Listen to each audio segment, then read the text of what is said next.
Ben, on va pouvoir débuter. Donc, bonjour à toutes et tous. Je vous remercie pour votre participation à ce webinaire Instant Capacité. Donc, juste vous dire que ce webinaire est enregistré puisqu'il sera visible en replay sur le site internet de la CPTS Capacité. Et puis voilà, si vous pouvez couper vos micros. Alors on n'est pas beaucoup de participants, donc vous pouvez laisser, je pense, les caméras ouvertes, ce n'est pas gênant.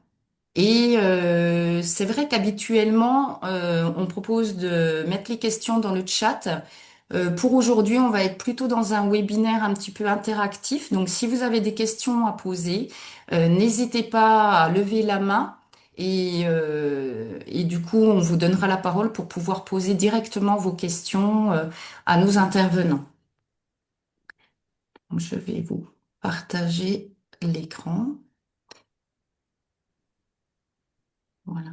Donc, pour la thématique d'aujourd'hui, donc ce webinaire a été mis en place pour accompagner les médecins et les patients lors d'une cessation d'activité. Donc, il y a plusieurs cas de cessation d'activité, hein. Ça peut être par rapport à un déménagement, à une retraite. Donc, on évoquera ces différents cas. Et donc, pour vous parler de cette cessation d'activité, nous avons deux intervenants, Monsieur Benoît Biller, qui est manager stratégique santé, action sociale et partenaire à la CPAM du Doubs. Donc, il va plutôt vous parler du côté accompagnement pour les médecins et puis les soutiens possibles. Et puis ensuite interviendra notre infirmière de la CPTS Capacité, Nicole Mousson, qui, elle, intervient, rencontre l'ensemble des professionnels, des médecins de notre territoire et puis fait le lien avec les patients qui sont en recherche de médecins traitants. Donc, qui peut aussi vous aider dans le cadre de votre cessation d'activité. Donc, Benoît, je vais vous laisser peut-être comme vous souhaitez vous représenter et puis je vais partager votre diaporama. Avec plaisir. Donc, moi, je suis Benoît Biller, je suis responsable d'un département à la CEPAM. C'est le département, on va dire, de l'animation territoriale. Donc, j'ai un certain nombre de services sous ma responsabilité. J'ai, en l'occurrence, les équipes qui sont en charge de la relation avec les professionnels de santé et de l'animation de la vie conventionnelle. Les délégués de l'assurance maladie, que vous connaissez sans doute. J'ai aussi en charge les équipes de prévention, les équipes qui font du programme de retour à domicile. J'ai aussi en charge les équipes de statistiques et de gestion du risque à la CEPAM. Et puis, j'ai également en charge les partenariats et le marketing. Alors aujourd'hui, je vais intervenir. Ça aurait dû être une personne qui vous accompagne dans le cadre administratif qui aurait dû prendre la parole aujourd'hui. Donc moi, je vais essayer de vous apporter des informations concernant d'abord les enjeux contextuels autour de la démographie médicale, apporter aussi des éléments, j'allais dire, de plan d'action autour des problématiques de cessation d'activité, puisque ça engendre notamment des actions en matière d'accompagnement des patients sur notre territoire, de ce que nous mettons en œuvre, hein,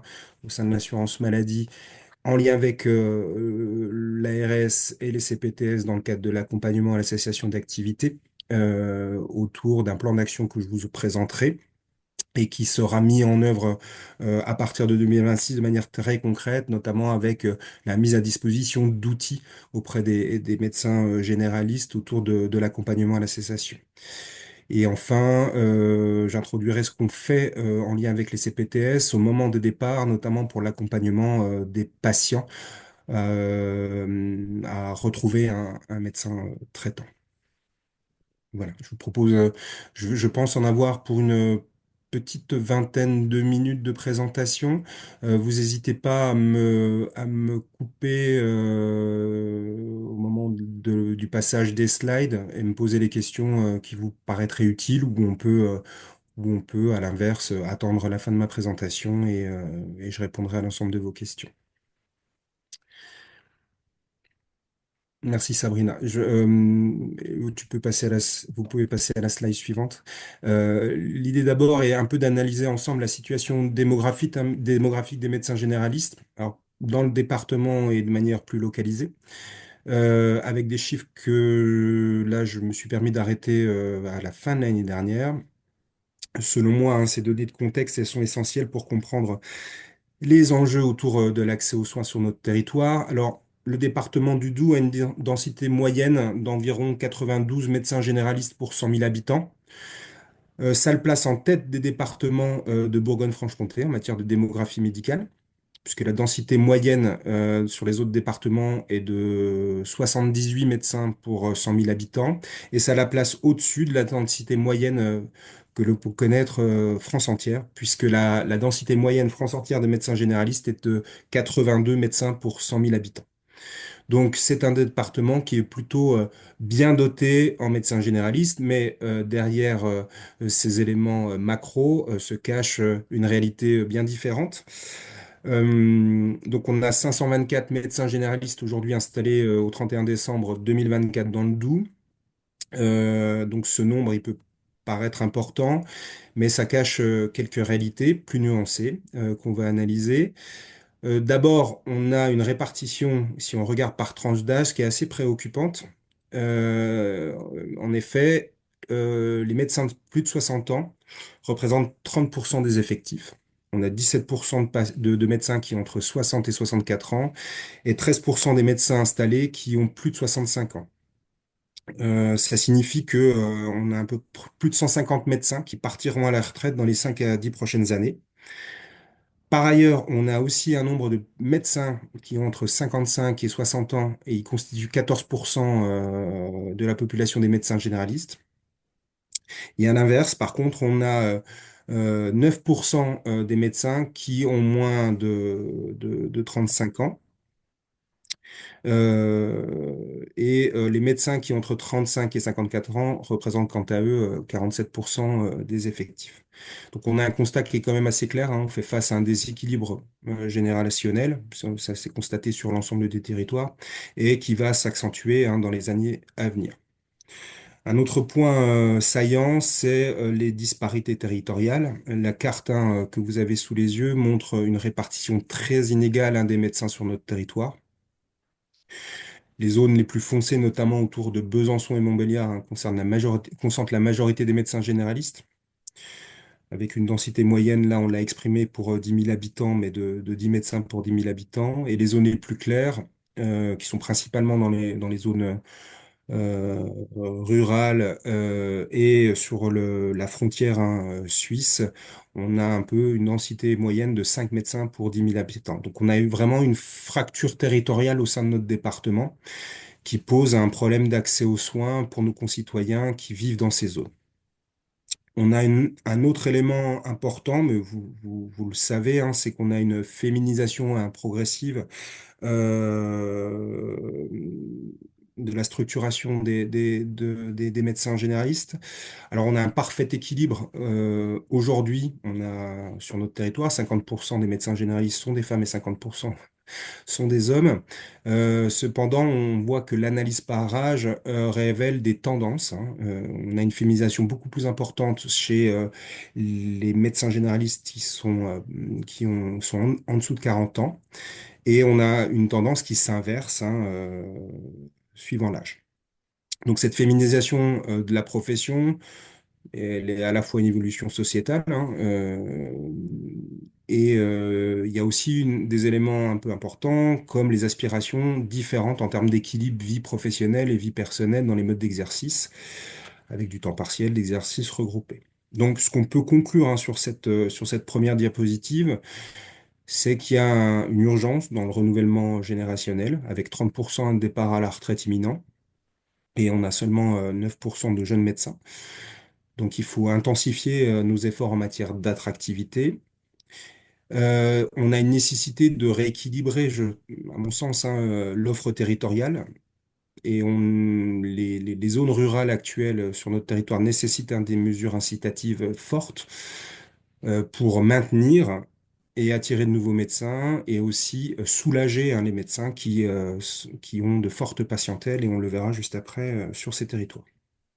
Et puis, il faut qu'on adapte hein, euh, nos politiques, notamment aux nouvelles aspirations des médecins généralistes qui s'installent et qui vont s'installer.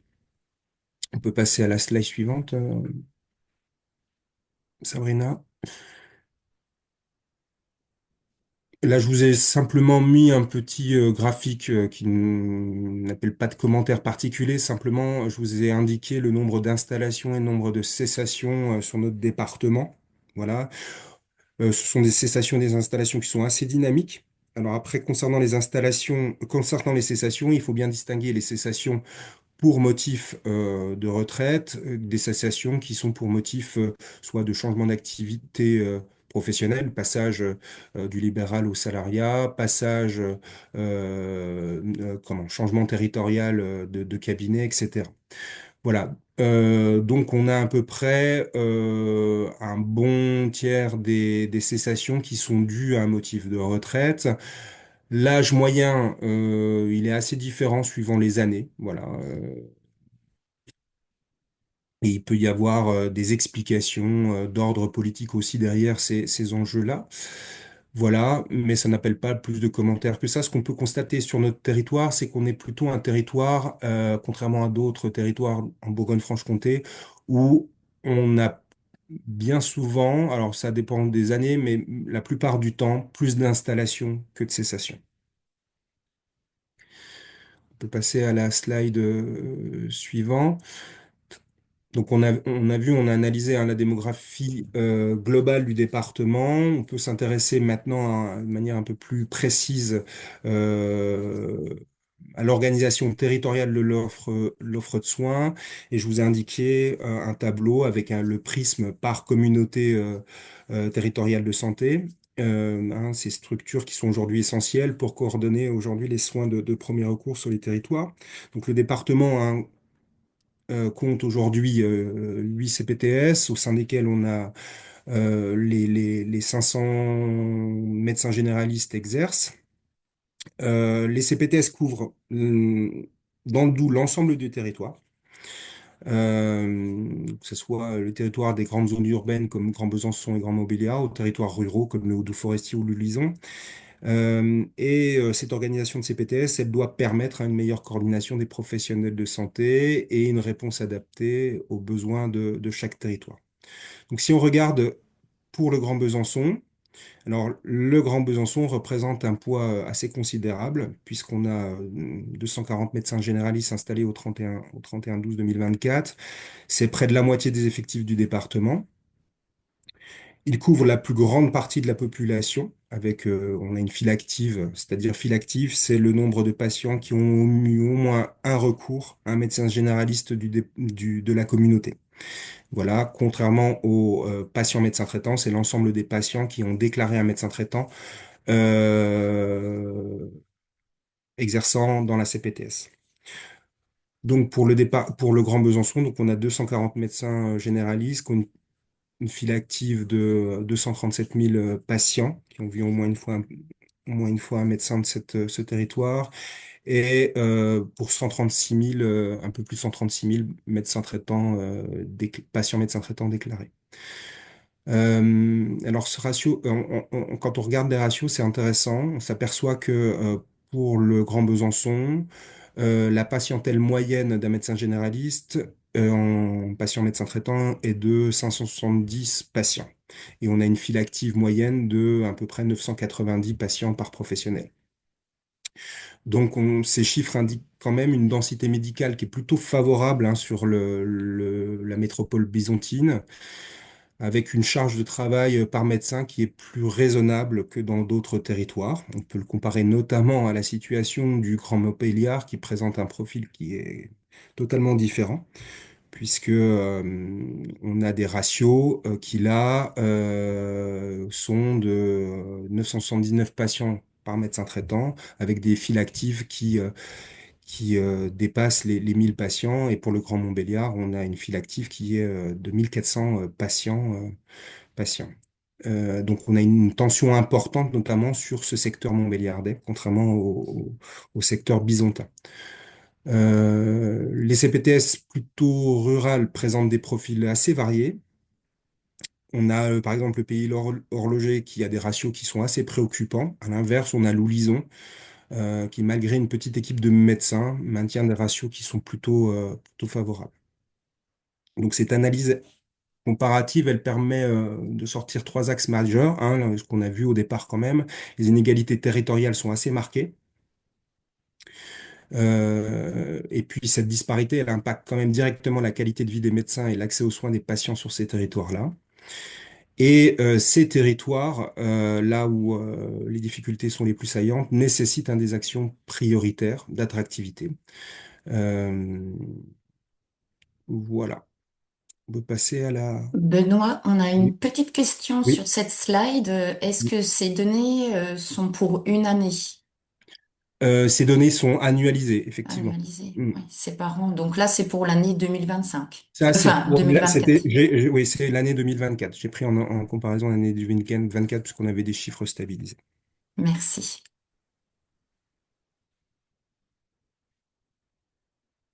Mais ce sont toujours des chiffres qui sont intéressants à regarder puisque c'est nos chiffres qu'on va utiliser notamment dans nos échanges de coordination avec les acteurs.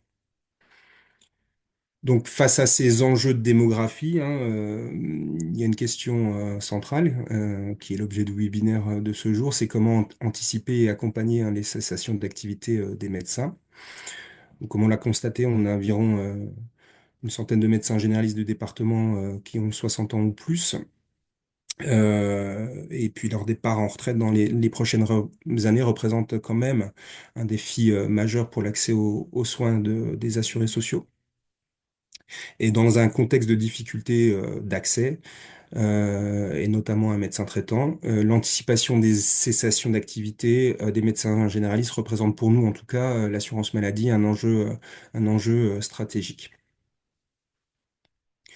Euh, L'assurance maladie, elle a aussi une responsabilité fondamentale envers les assurés les plus fragiles, les personnes en affection de longue durée, les personnes âgées, les bénéficiaires de la C2S, les personnes en situation de précarité. Ces publics, selon nous, peuvent pas être laissés sans solution lorsqu'un médecin cesse son activité. Et on a une mission d'accès au droit, d'accès aux soins qui est au cœur de notre ADN aujourd'hui. Et c'est un peu notre boussole d'action. Désormais, on n'est pas seul sur ces sujets-là. On est en lien direct avec les médecins généralistes, mais aussi aujourd'hui les communautés professionnelles territoriales de santé qui sont engagées dans le cadre de leur accord conventionnel à améliorer l'accès aux médecins traitants sur les territoires et on y reviendra. Ces PTS ont une vision territoriale, elles peuvent mobiliser les professionnels de santé et donc pour nous, elles sont aujourd'hui un partenaire essentiel. Et notre rôle, donc, du coup, c'est de créer une complémentarité entre nous, assurance maladie, et les acteurs du territoire. Et de travailler ensemble pour coordonner nos actions, mutualiser nos forces pour que finalement les patients et les médecins puissent trouver des solutions. Donc, on a mis en place un plan d'action qui est à la fois un plan d'action issu stratégie nationale, mais qu'on adapte à notre territoire. On peut passer effectivement à la slide suivante. Donc on a pour répondre à un enjeu stratégique, à cet enjeu stratégique d'accompagner à la cessation et d'éviter les ruptures de parcours, on a mis en place depuis l'année dernière un observatoire de la démographie médicale en lien avec l'ARS et le conseil départemental de l'ordre. Pour nous, cet observatoire, c'est d'abord un dispositif d'intelligence territoriale qui doit nous permettre déjà, premièrement, d'anticiper les mouvements démographiques, à savoir identifier les médecins qui sont proches de la retraite, comme on a pu le voir, territoire par territoire, de cartographier les zones à risque de rupture et de prévoir éventuellement les besoins de recrutement. Alors, c'est juste de la prévision, encore faut-il aller trouver et permettre l'installation de médecins. L'idée aussi, c'est de suivre un peu plus de manière prégnante et en temps réel, hein, les cessations d'activité à travers la détection de signaux faibles. Voilà, le ralentissement d'activité, la fermeture éventuelle, inopinée, des problématiques de burn-out, etc. Et de mesurer l'impact de ces départs que pourraient avoir ces départs sur l'accès aux soins des patients sur un territoire et d'évaluer les capacités d'absorption des médecins qui restent présents dans ces territoires. L'idée aussi de cet observatoire, c'est d'animer une dynamique interterritoriale. Donc, on va l'élargir au CPTS à l'horizon 2026 pour essayer de construire des solutions qui soient adaptées à chaque profil territorial. Comme on l'a vu, hein, les enjeux du Grand Besançon ne sont pas les enjeux qu'on peut avoir avec la CPTS pays horloger notamment. Et ces actions, il faut les mener avec les CPTS parce qu'elles connaissent leurs médecins, elles connaissent les dynamiques locales, les spécificités des territoires. Et puis c'est avec le soutien de ces CPTS et des professionnels de santé qui y participent qu'on peut identifier les actions les plus pertinentes.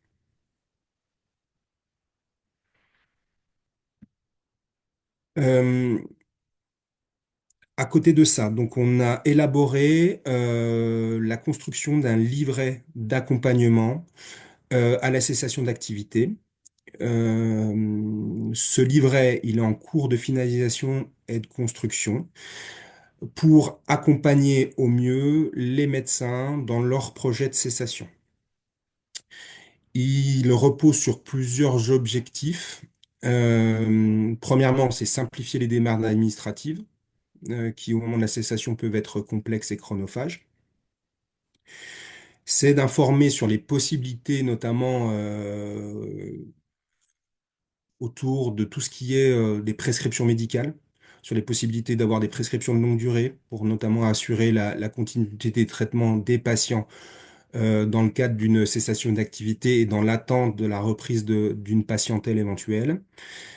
D'identifier avec le médecin les patients qui sont dans les situations les plus fragiles et qui nécessitent un suivi médical prioritaire, d'accompagner aussi les médecins dans le cadre de l'utilisation des outils numériques qui permettent notamment de partager l'information médicale et pour garantir la transmission de ces informations médicales. On sait que le conseil départemental de l'ordre, enfin, on sait que l'ordre demande à ce que soient conservés une vingtaine d'années les dossiers médicaux. L'idée aujourd'hui, c'est qu'on a des outils qui permettent notamment de passer de l'information et notamment le volet de synthèse médicale à travers les outils numériques des médecins qui permettent d'être déposés dans les espaces santé et pour les médecins repreneurs d'aller récupérer ces volets de synthèse. Encore faut-il accompagner les médecins. Encore faut-il, que les solutions soient utilisables, ce qui n'est pas toujours le cas. Et encore faut-il que vous puissiez et sachiez le faire. Donc là, nous, on va mettre à disposition et à travers nos délégués numériques en santé de l'accompagnement pour permettre la transmission de cette documentation. Et puis aussi, de manière plus concrète aussi, donner de l'information sur les possibilités du cumul emploi-retraite, donner de l'information au moment de la cessation sur notamment les dispositifs conventionnels qui sont en cours, sur les contrats Optam, sur les contrats d'assistants médicaux, sur les données de la ROSP, c'est-à-dire au moment où vous allez cesser votre activité, vous avez encore la possibilité de déclarer des indicateurs, comment sont proratisées ces aides, etc. Donner de l'information pour éviter après d'avoir des recours des médecins auprès de nos services et d'avoir une pleine information au moment de leur départ. Voilà, donc concrètement, à partir de 2026, on va mettre en place ce qu'on ne faisait pas, c'est-à-dire qu'aujourd'hui, on ne faisait pas forcément d'aller vers les professionnels de santé pour lesquels on attendait que les professionnels de santé viennent nous démarcher pour mettre en place les cessations. en sachant que normalement il y a une obligation légale de la part des médecins de prévenir 6 mois à l'avance de leur cessation d'activité, à la fois auprès de l'ordre de l'ARS et de la CEPAM. L'idée aujourd'hui est d'anticiper un peu plus ces cessations. Nous enverrons à l'horizon 2026 à l'ensemble des médecins généralistes du département ce livret, puisque les cessations ne sont pas que des cessations pour motif de retraite, mais il peut y avoir d'autres projets. Et ce livret d'accompagnement peut être utile aussi pour ces projets. Voilà.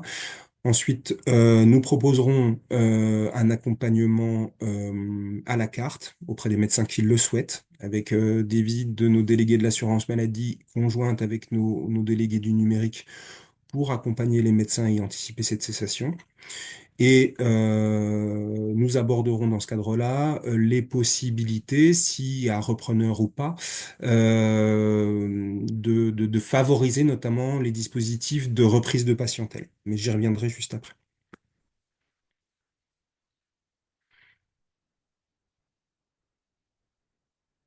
Donc justement, lorsqu'un médecin part à la retraite, derrière lui, ce sont on l'a vu, parfois des milliers de patients qui se retrouvent du jour au lendemain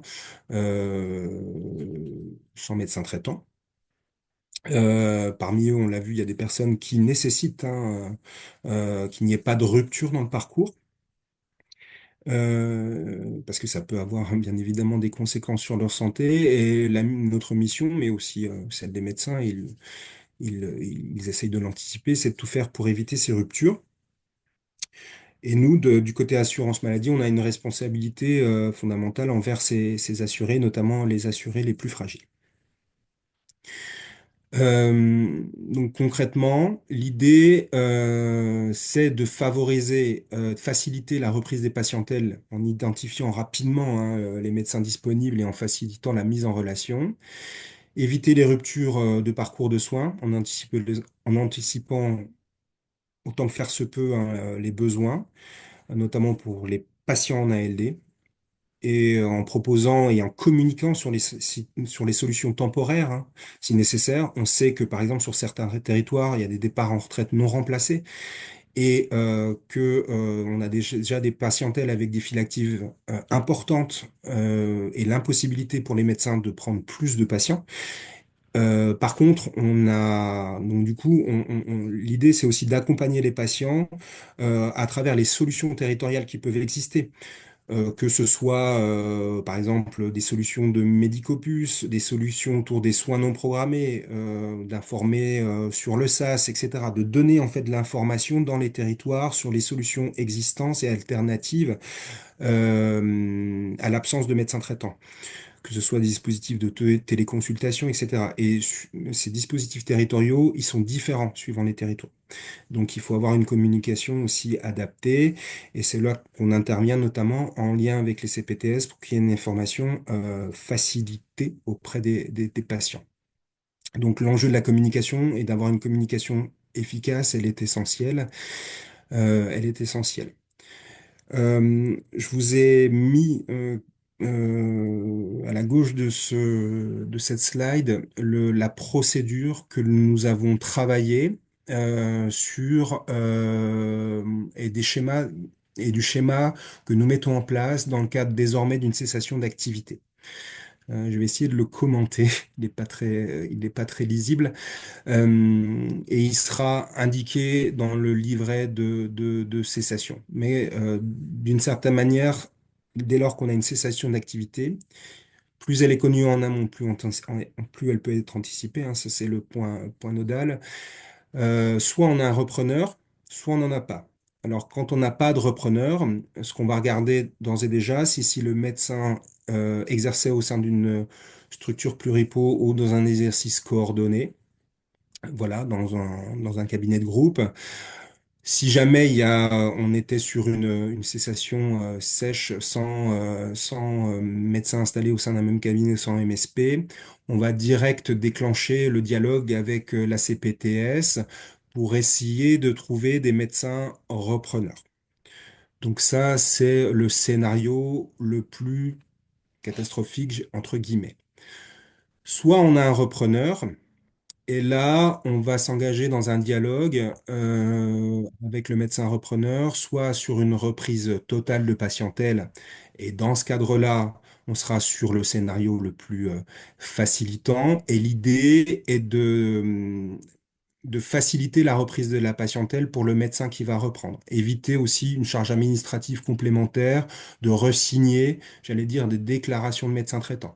Donc là, l'idée, nous, d'anticiper les choses en communiquant auprès des patients le fait va y avoir un repreneur, de prendre le consentement éclairé du patient, de savoir si oui ou non il souhaite que le médecin qui va reprendre la patientèle soit déclaré comme son médecin traitant. De l'autre côté, avec le médecin repreneur, bien s'assurer que lui aussi est en capacité de reprendre ses patientèles et on est en capacité de traiter cette information et d'enregistrer le numéro du repreneur comme patient médecin traitant et de faciliter la reprise de patientèle. Voilà.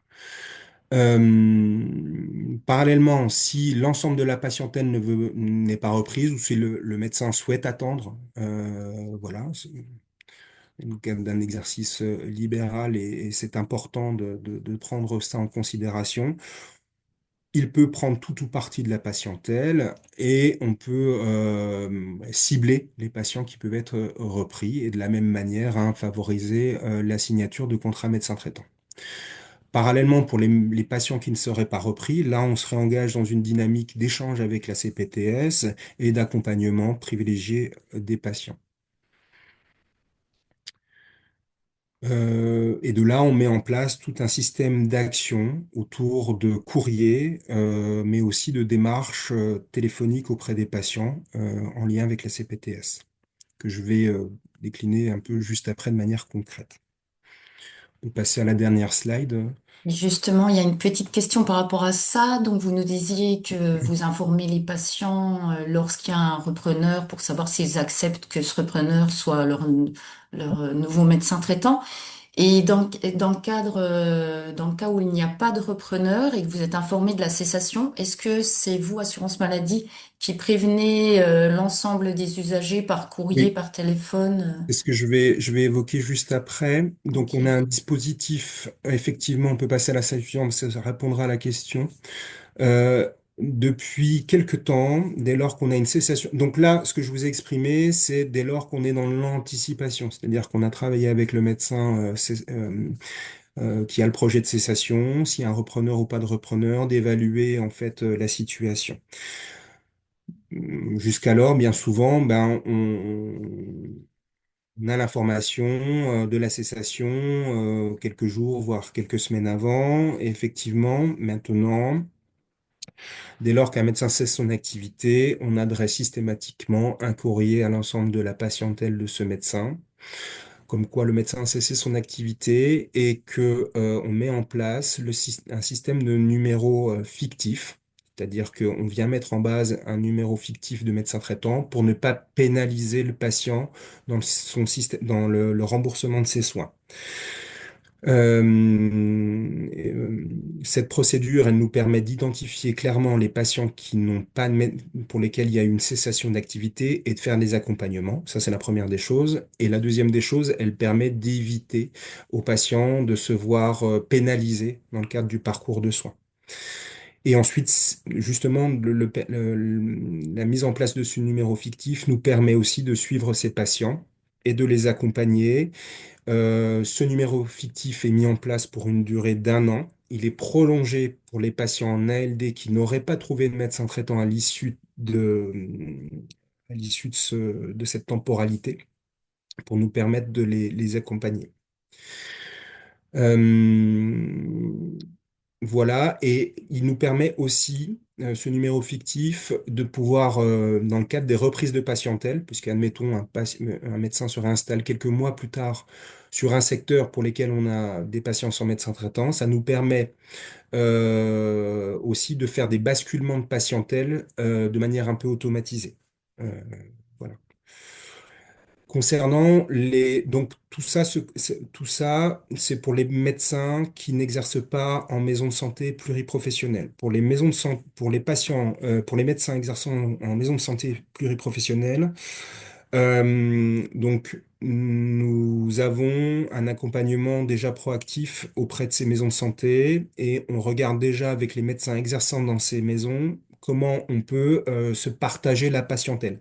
Donc, soit la maison décide de nous dire non, bah, laissez le numéro fictif, le temps qu'on a un repreneur, on va se partager la patientèle, soit on peut basculer une partie de la patientèle et notamment en ALD auprès de divers médecins, soit on attend que le repreneur. Voilà, ça c'est à la, j'allais dire, c'est euh,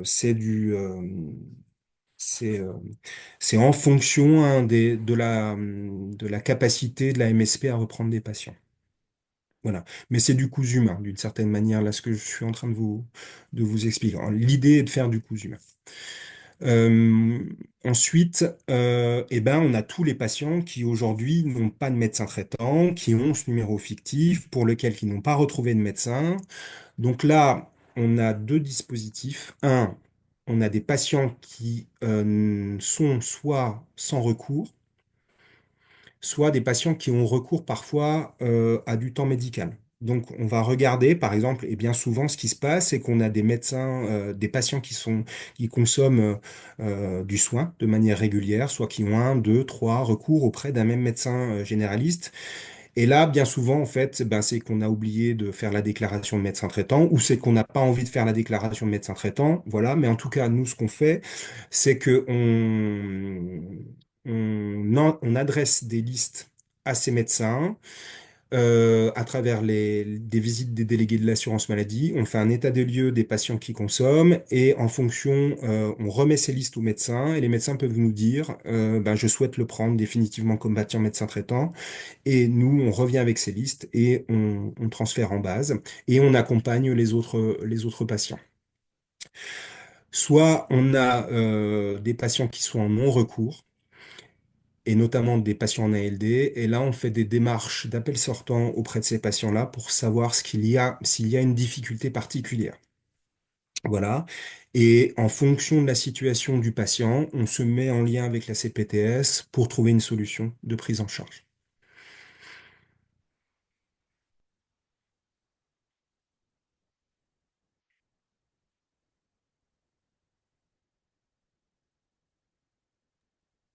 Voilà, je crois que c'est terminé pour l'intervention de Benoît Biller. Est-ce que vous avez des questions? Donc, j'ai posé les quelques questions qu'il y avait dans le chat. Est-ce que vous avez d'autres questions avant l'intervention de Nicole Mousson qui nous expliquera justement le lien CPAM, CPTS, médecin CPTS pour la recherche médecin traitant? N'hésitez pas à lever la main si vous avez des questions. Je crois que je vois tout le monde à mon écran. Oui. Pas de questions particulières? Eh ben, n'hésitez pas à continuer à poser les questions dans le chat également. Je vais laisser la parole donc à Nicole Mousson, notre infirmière, qui va nous expliquer ses démarches. Donc merci Benoît pour cette intervention et Nicole, je te laisse la parole. Bonjour à toutes et à tous. Je suis infirmière à la CPTS Capacité Besançon et Métropole et je m'appelle Nicole Mousson. Voilà. Voici mes différentes missions. Alors, rencontrer les médecins généralistes de notre territoire afin qu'ils me connaissent et qu'ils m'identifient comme leur interlocuteur privilégié de notre CPTS. Dans un premier temps, lors de mes visites, je présente la CPTS, nos actions et nos différentes missions. Nous avons élaboré un questionnaire afin de savoir, par exemple, si les médecins généralistes prennent de nouveaux patients, si ils ont des créneaux dans le cadre des soins non programmés. Je les questionne pour savoir s'ils intègrent des patients dans leur file active et s'ils acceptent de les prendre comme médecins traitants. À la suite de ça, je présente la plateforme du SAS et je leur fais une démonstration. Ces rencontres me permettent aussi de prendre connaissance des difficultés que rencontrent les médecins généralistes de notre territoire. Lors de ces visites, je leur demande toujours si je pourrais les solliciter pour prendre en charge des patients qui m'auraient contacté et qui sont en recherche d'un médecin traitant, ce qui constitue ma seconde mission. Alors, à la recherche d'un médecin traitant pour des patients qui n'en auraient pas, en priorisant les patients en ALD. Bon, car sur notre territoire, un patient sur 10 n'a pas de médecin traitant. Nous avons réalisé un flyer qui apparaît à l'écran sur lequel il y a une adresse mail grâce à laquelle les patients peuvent nous contacter. Ils arrivent sur un questionnaire qu'ils nous renvoient ou ils flashent le QR code qui arrive sur ce même questionnaire. Le questionnaire est dans une des diapos plus bas. Sabrina, peut-être tu peux montrer le questionnaire. Voilà. Alors, quand je réceptionne le mail, je rappelle parfois le patient pour avoir des renseignements complémentaires si la fiche n'est pas bien remplie. Et puis, j'effectue une recherche et par retour du courrier, j'indique au patient des cabinets médicaux à proximité de son domicile. J'indique toujours plusieurs cabinets dans la mesure du possible pour éviter le compérage. Parfois, j'échange avec certains secrétariats médicaux pour savoir si les médecins du cabinet ont des disponibilités pour accueillir ce patient. S'il s'agit d'un patient isolé, il est possible que je l'accompagne. Je demande un retour au patient afin de connaître les résultats de sa démarche ou je le rappelle directement. Par rapport à cette mission recherche médecin traitant, il faut informer les professionnels et les usagers. C'est l'autre, tu peux passer, voilà. Ça, c'est la démarche que j'effectue, que je viens de vous expliquer. Et il y a l'autre, voilà. Je vais donc à la rencontre des professionnels dans des lieux clés comme les CCAS, le service de santé des étudiants, les pharmacies, afin de me présenter, bien sûr, et d'expliquer que leur CPTS peut aider les patients en recherche de médecins traitants. Je leur dépose un flyer et bon, c'est l'occasion d'un dialogue avec ces professionnels.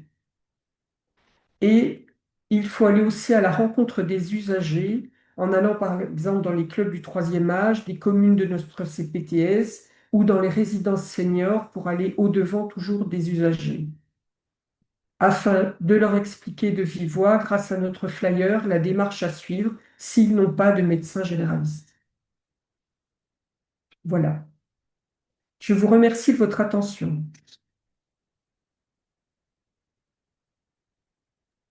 Merci Nicole. Est-ce que vous avez des questions par rapport à cette démarche?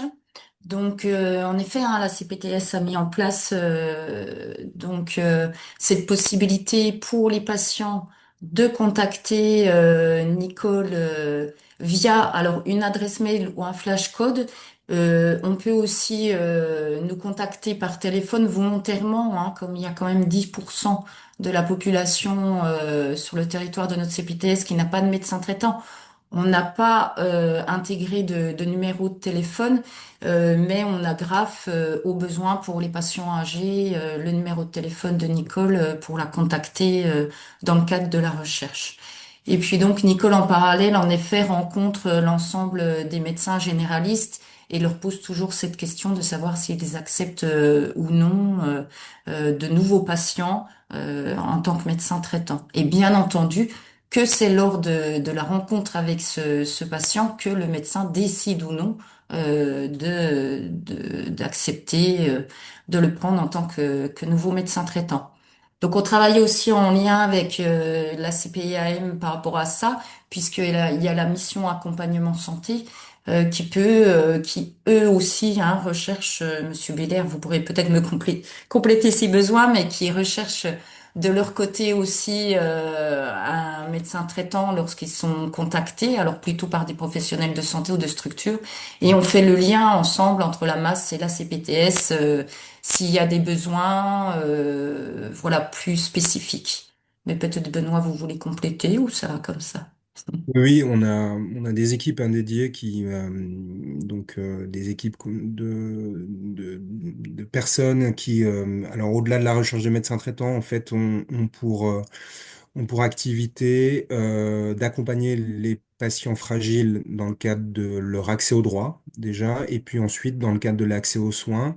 Donc ça va des problématiques de personnes qui n'arrivent pas à trouver des soins dentaires, des problématiques de coordination particulière et aussi par là même des problématiques d'accès à des médecins traitants. Donc des personnes qui sont soit saisies par des partenaires, par des professionnels de santé eux-mêmes, et on va dans l'accompagnement jusqu'à l'effectivité des soins. On les accompagne jusqu'à ce qu'ils trouvent un médecin traitant et on les accompagne jusqu'à éventuellement qu'ils réalisent un certain nombre de soins. Voilà. Et comme l'a dit Sabrina, on essaye de se coordonner puisque c'est des Mm, missions qui sont partagées hein, avec les CPTS. Donc on essaye de se coordonner en fonction de nos capacités. Voilà, effectivement, sur le territoire de Besançon, on est plutôt un territoire qui est favorable, où il y a une offre médicale qui, me semble-t-il, suffisante. Nous, on va axer nos actions plutôt sur les territoires où on a des difficultés mm, quand même prégnantes. Voilà, donc on se partage, hein, on se partage les choses en mm. bonne intelligence. Est-ce qu'il y avait d'autres questions par rapport à ces actions communes ou d'autres questions sur la cessation d'activité? Ça va, c'est qu'on a été, vous avez été bien clair. Donc, ben, je remercie chaudement Benoît et Nicole pour leur intervention. Donc, comme je vous l'ai dit, ce webinaire sera visible en replay pour toutes les personnes qui sont inscrites et qui n'ont pas pu participer. Et simplement vous informer aussi que pour le prochain webinaire de la CPTS, donc il aura lieu le 15 janvier 2025, il y a une petite erreur, 2026 le 15 janvier 2026. Et donc, votre CPTS a créé un circuit de déclaration des événements indésirables dans le cadre des sorties d'hospitalisation. Donc, on pourra vous présenter ce circuit, donc en lien avec le CHU Mingeot et puis les deux cliniques du territoire. Du coup, on vous présentera lors de ce webinaire le circuit et on fera un rappel sur la déclaration des événements indésirables en lien avec le RECA qui intervient pour les professionnels de santé libéraux. Donc voilà pour le prochain rendez-vous CPTS webinaire. Eh ben, je vous remercie pour ces interventions et merci aux participants et je vous souhaite un bon appétit et vous dis à très bientôt. Merci Merci à beaucoup, à tous. bientôt. Au revoir. Au revoir.